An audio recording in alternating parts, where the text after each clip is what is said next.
बांग्लादेश की पूर्व प्रधानमंत्री शेख हसीना ने अंतरिम नेतृत्व को ललकारते हुए कहा है कि उनका मामला दुनिया की सर्वोच्च आपराधिक अदालत में ले जाया जाए, क्योंकि न्याय केवल अंतर्राष्ट्रीय मंच पर ही मिल सकता है।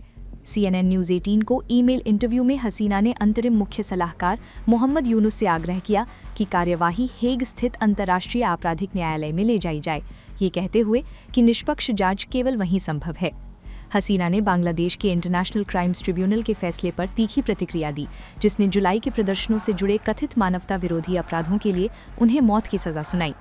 हसीना का कहना है कि यूनुस के नेतृत्व वाली अंतरिम सरकार के तहत ढाका लौटना उनकी जान के लिए खतरा होगा और ICC जाने से इनकार ही बहुत कुछ कह देता है। ये फैसला बांग्लादेश के इतिहास में पहली बार है जब किसी पूर्व प्रधानमंत्री को मौत की सजा दी गई।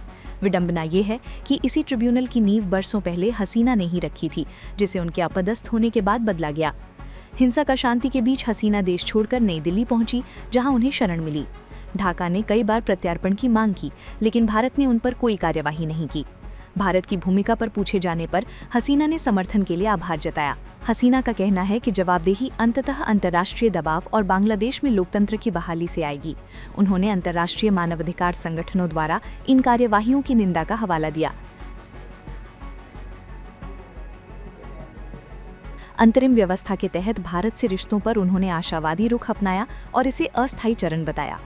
दाव को समझने के लिए उस उथल-पुथल की ओर लौटना जरूरी है जिसने हसीना के 15 साल के शासन का अंत किया।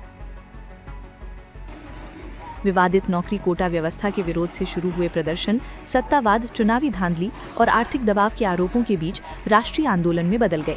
जैसे जैसे प्रदर्शन बढ़े और सुरक्षा समर्थन कमजोर पड़ा, हसीना ने इस्तीफा दिया और देश छोड़ दिया। सेना प्रमुख ने उनके जाने की घोषणा की, जिससे अंतरिम सरकार बनी और एक नाजुक राजनीतिक संक्रमण शुरू हुआ। अब निर्वासन से हसीना अपनी लड़ाई को घरेलू अदालतों से हटाकर अंतर्राष्ट्रीय कानून की ओर मोड़ रही हैं। ICC मंच बनेगा या नहीं, यह अनिश्चित है, लेकिन साफ है कि बांग्लादेश का राजनीतिक भविष्य और उसके अंतर्राष्ट्रीय रिश्ते दोनों दांव पर हैं।